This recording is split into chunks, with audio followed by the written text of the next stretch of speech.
Bonsoir, que la paix soit sur vous.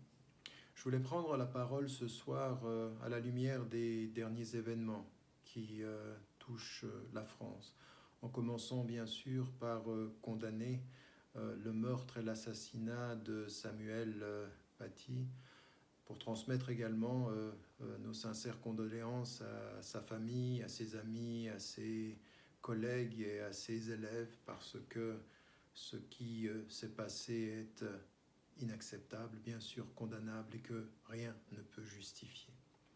Avec cette condamnation, en faisant un pas en arrière, essayez de comprendre ce qui est en train de se passer en France depuis plusieurs années. Ce qu'on voit en France depuis plusieurs années, et pour ceux qui ne vivent pas en France et qui observent les choses à l'extérieur, il y a vraiment des questions qui se posent sur le traitement de la question de l'islam.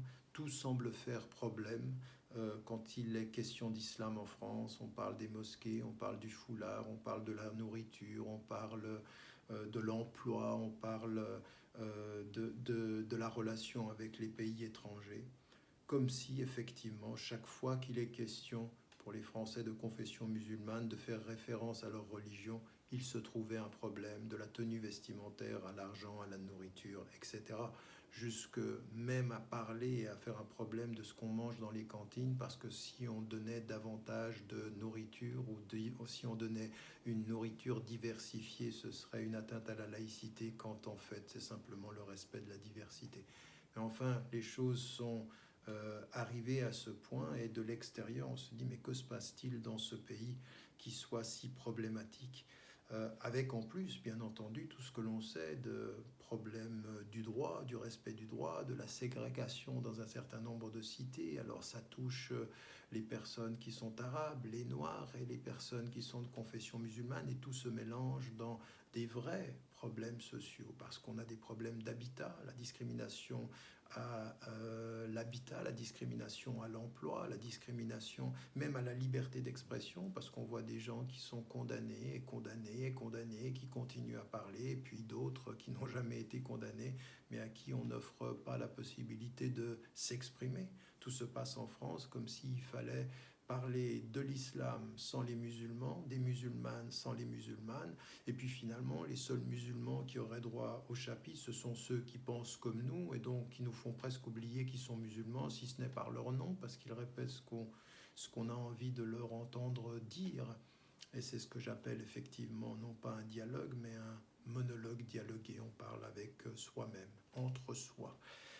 Une fois que ceci est dit et qu'on fait un pas en arrière, on observe aussi que depuis un certain nombre d'années en France, on voit des mosquées qui sont attaquées, on voit des actes de racisme anti-musulman, on voit un imam, Rachid El-Jaï, qui est attaqué, qu'on essaye de tuer et dont personne ne parle, parce que en fait, ce qu'on pense de lui suffirait à justifier que l'on s'en prenne à lui. On parle d'associations, le CCIF ou Baraka City et d'autres, que l'on va essayer de dissoudre, et puis en même temps on fait des actes d'intimidation. C'est ce que même dit le ministre de l'Intérieur, il envoie la police pour intimider. C'est-à-dire, qu'est-ce que c'est intimider? C'est tu travailles dans l'ordre de la loi, mais en même temps on veut te faire peur. N'en dis pas trop, ne t'exprime pas trop, non pas parce que d'une certaine façon tu es séparatiste ou tu es un islamiste radical, mais simplement parce que peut-être tu penses de façon indépendante, peut-être parce que tu luttes contre le racisme, ou peut-être parce que tu t'occupes de solidarité. Eh bien, cette atmosphère-là, elle est lourde. Et il faut dire aussi aux Français de confession musulmane, attention. Attention à ne pas faire silence par rapport à cela, parce que vous pouvez vous taire sur le premier, puis sur le deuxième, puis sur le troisième, puis ensuite c'est votre tour.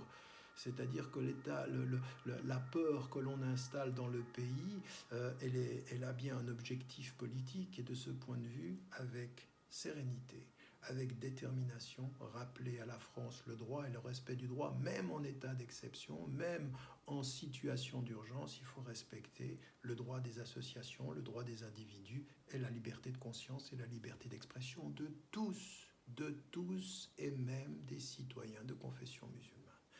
Quand on dit ceci, on fait effectivement un pas en arrière et on prend de la distance. Et c'est là où il faut comprendre, avec notre foi, avec notre volonté d'être présent dans le pays qui est le nôtre, la France, ou n'importe où en Europe, et en France en particulier maintenant, en étant français de confession musulmane, en disant, écoutez, notre foi est claire, nos principes sont limpides et nos objectifs le sont autant.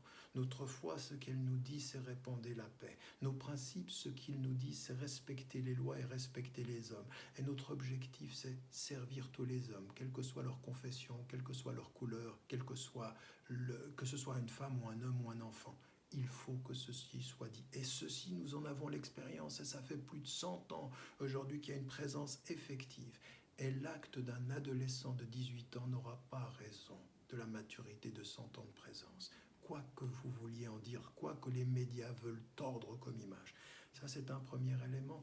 Le deuxième élément, c'est aussi de comprendre que dans cet engagement-là, vous avez des concitoyens qui en ont aussi marre que vous, qui en ont aussi marre de l'extrême droite, qui sont de ce point de vue-là extrêmement déterminés à lutter. Et avec eux, il faut construire. Avec eux, il faut aller de l'avant parce qu'ils le comprennent. Et puis en même temps, dire à nos concitoyens, vous savez, si vous vous taisez ou si vous acceptez que les thèses d'extrême droite, que des thèses racistes ou que la stigmatisation d'une population aujourd'hui se fasse dans votre silence et votre acceptation, et bien demain vous en payerez le prix. Regardez ce qui s'est passé avec les Gilets jaunes, comment on a instrumentalisé, comment on a voulu dire que c'était un mouvement qui se radicalisait, comment on a essayé de le soumettre à l'ordre sécuritaire. Ce qui se passe aujourd'hui, même avec la pandémie, où la sécurité, où des lois liberticides sont de plus en plus présentes,